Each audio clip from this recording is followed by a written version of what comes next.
The first thing the woman does every day when she wakes up is to coat the bullet with a special material, heat it up to 3000 degrees, and then shoot it towards a strange piece of scale.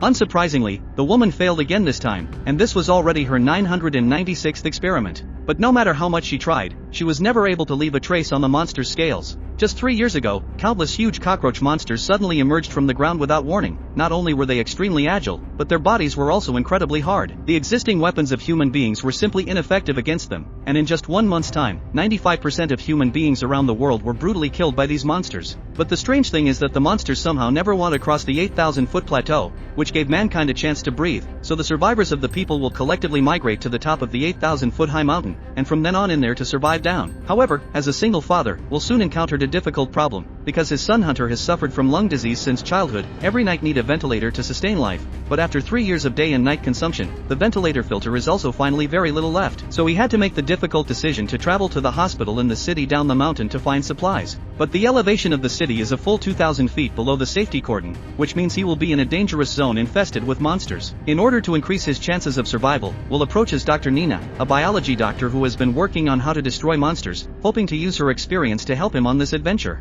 However, before the trip, his neighbor Katie, after learning of Will's purpose, also insisted on going with him. Will wants to stop him, but Katie doesn't give him a chance, saying she doesn't want to live like this forever. We're gonna have to fight them eventually, Will. It might as well be today.